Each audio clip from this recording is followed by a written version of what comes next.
आज क्लास में पढ़ेंगे हम समांतर प्लेट संधारित्र की धारिता जब उसके बीच में यानी प्लेटों के बीच में कोई वैद्युत पदार्थ आंशिक रूप से भरा हो, पूर्ण रूप से नहीं।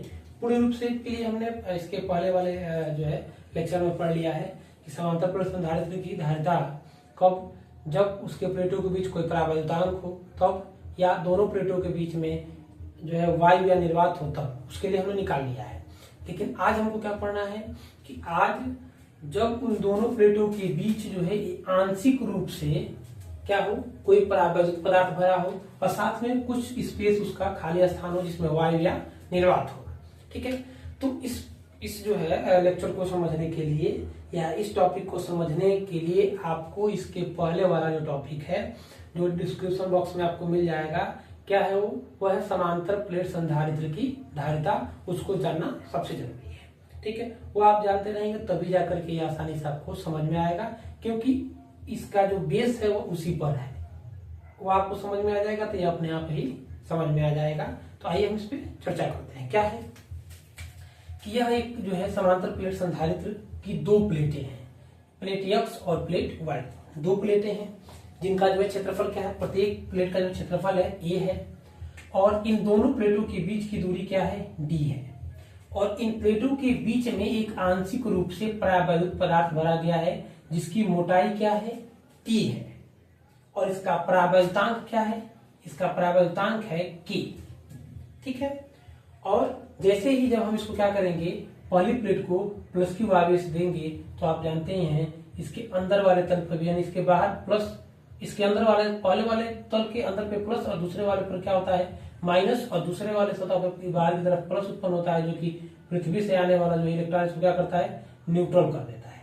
यह हमने जो है समांतर प्लेट संधारित्र की धारिता या संधारित्र के सिद्धांत में हमने पढ़ लिया है। ठीक है, तो यहाँ आते हैं, हम चर्चा करेंगे। देखिए क्या लिखा गया है कि माना x और y, माना x व y दो समांतर प्लेट संधारित्र हैं जिनके बीच की दूरी क्या है, d है। दोनों प्लेटों के बीच की दूरी क्या है, आपको पता है d है, और तथा प्लेटों का क्षेत्रफल a है। प्रत्येक प्लेट का क्षेत्रफल क्या है, a है। संधारित्र की प्लेटों के बीच के परावैद्युतांक तथा t मोटाई का परावैद्युत पदार्थ, यानी कि जैसे कांच, परावैद्युत पदार्थ का मतलब कांच, मोम या अन्य कोई पदार्थ क्या है इसमें भरा गया है।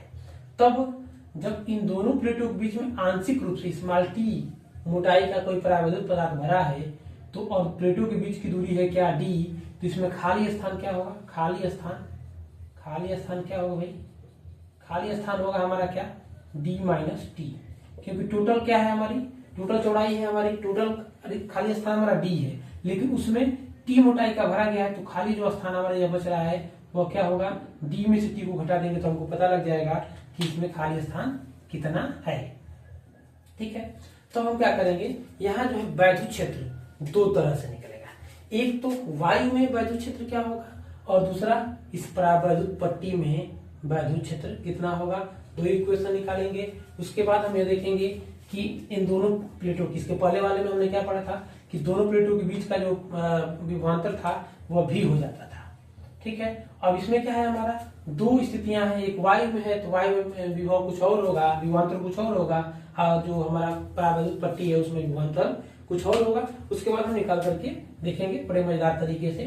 ठीक है, तो आइए हम समझते हैं क्या है कि तब प्लेटों के बीच वायु में दूरी क्या होगी, d माइनस टी होगी, यानी जो खाली स्थान बच रहा है उसमें, यानी वायु में जो दूरी है वो क्या है, d माइनस टी होगी।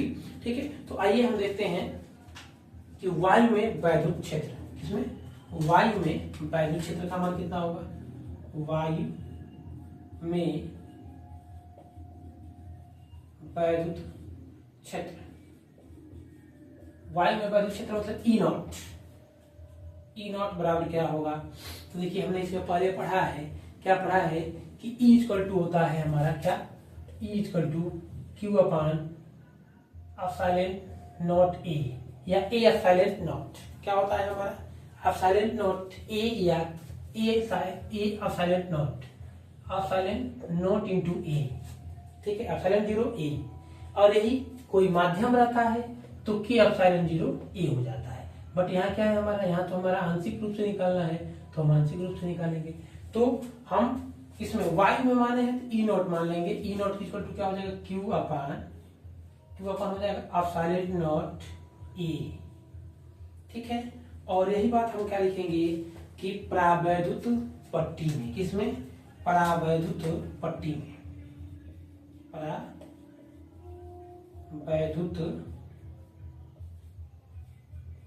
पट्टी में वैद्युत क्षेत्र में, वैद्युत क्षेत्र उसमें हो जाएगा हमारा ई इक्वल क्या हो जाएगा, क्यू अपान के एप्सिलॉन नॉट ए। क्या हो जाएगा, के एप्सिलॉन नॉट ए। ये हो जाएगा हमारा किसमें, परावैद्युत पट्टी में। और ये हमारा क्या होगा, वाई में। फिर एक बार समझेंगे कि जब इसके पहले वाले लेक्चर में आप देखेंगे कि जब इन दोनों प्लेटों के बीच कोई परावैद्युत पट्टी नहीं थी तो उस समय दोनों प्लेटों के बीच जो वैद्युत क्षेत्र था वह हमारा आया था क्या, कि equal to q upon epsilon 0 E. ठीक है, ये कैसे आया था, तो यह हमने एक पिछले चैप्टर में हमने पढ़ा होगा, जो है क्या बोलते हैं, गाउस के प्रमेय में प्रत्येक प्लेट के द्वारा उत्पन्न वैद्युत क्षेत्र की तीव्रता के लिए सूत्र है, उससे यह निकाला गया था। आपको हमने पिछले वीडियो में समझाया है। ठीक है, अब आते हैं हमने परावैद्युत पट्टी में भी निकाल लिया और वायु में भी निकाल लिया।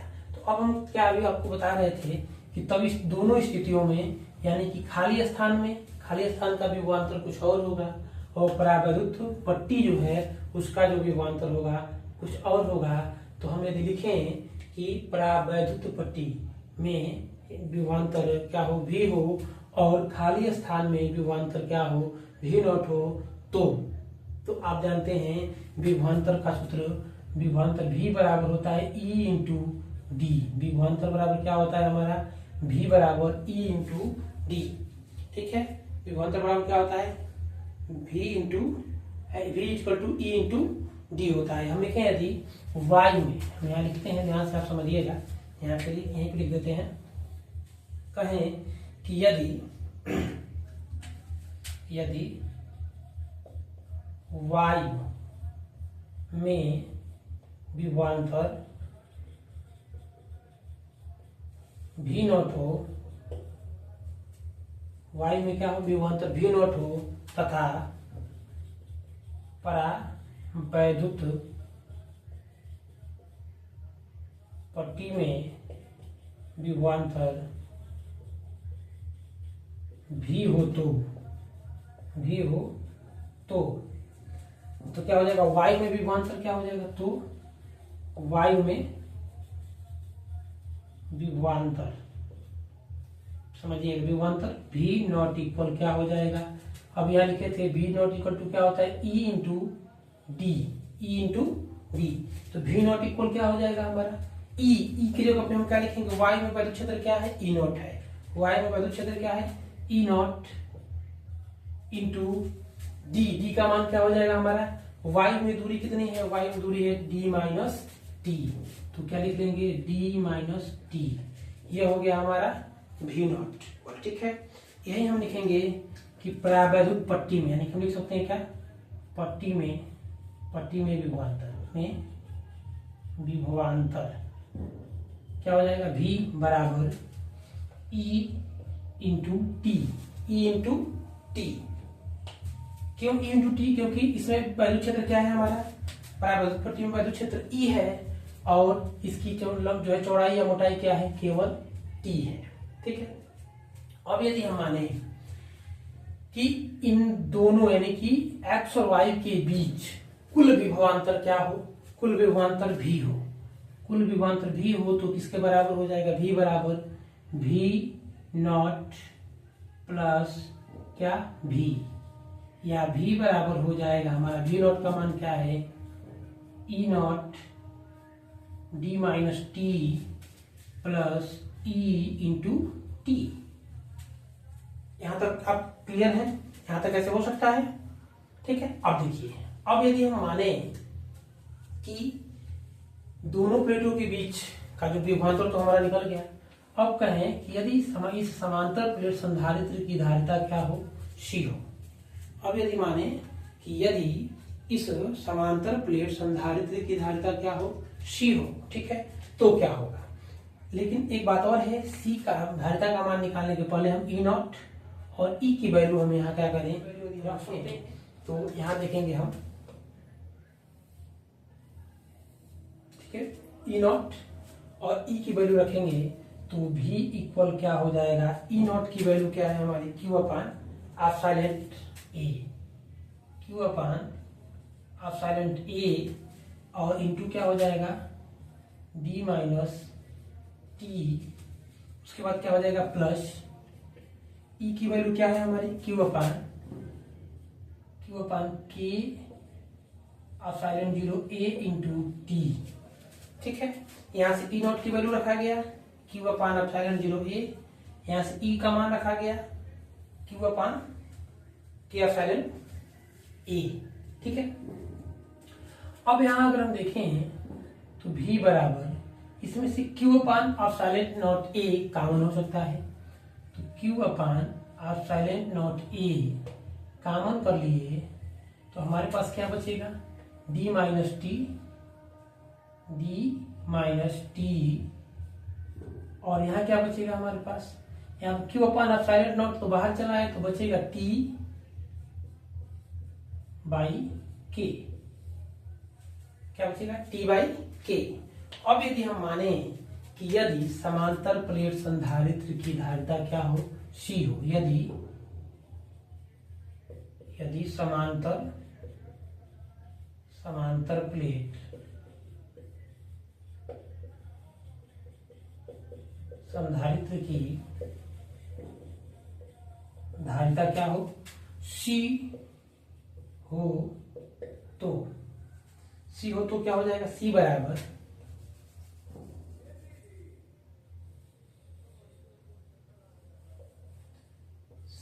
क्या हो जाएगा,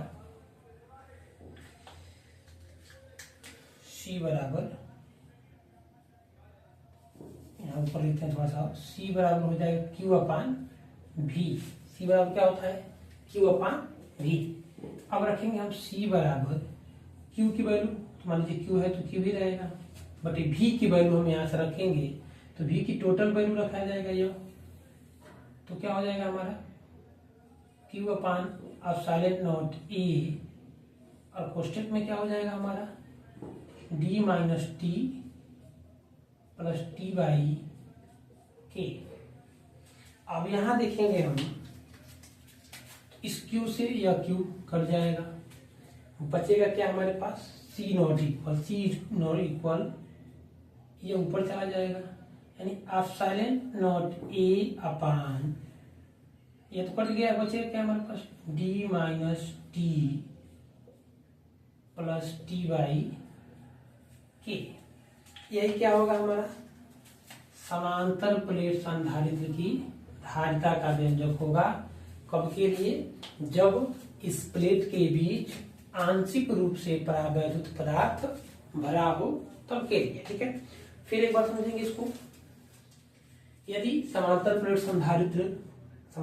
संधारित्र की प्लेटों के बीच में कोई आंशिक रूप से पदार्थ भरा हो जिसका परावैद्युतांक क्या हो, K हो, तो हम क्या करेंगे, अब यह संपूर्ण रूप से भरा नहीं तो कुछ खाली स्थान है तो कहेंगे कि प्लेटों के बीच में जो है y में, प्लेटों के बीच y में दूरी कितनी होगी, टोटल दूरी थी d और मोटाई कितनी है उसकी, परावैद्युतांक की T, तो y में दूरी हो जाएगा d माइनस T। तो हमने क्या निकाला, y में वैद्युत क्षेत्र का मान निकाला, y में वैद्युत क्षेत्र का मान क्या है, E not equal Q upon epsilon 0 A। उसके बाद हमने परावैद्युत पट्टी में वैद्युत क्षेत्र का मान निकाला Q upon K epsilon not A, क्योंकि परावैद्युत पट्टी का परावैद्युतांक हमने क्या माना था, K माना था। इसके बाद हमने कहा कि यदि वायु में, यदि क्या हो, वायु में प्लेटों के बीच का विभवांतर क्या हो, V हो, और परावैद्युत पट्टी में जो है विभवांतर क्या हो, V हो।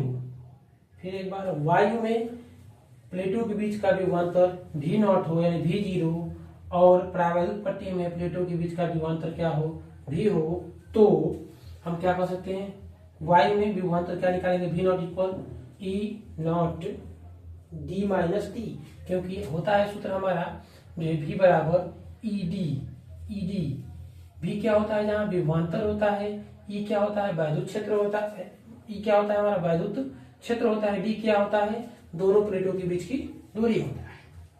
उस तरह से फिर हमने निकाला पट्टी में विभवांतर V equal to E into T, क्योंकि पट्टी की चौड़ाई कितनी है, T है।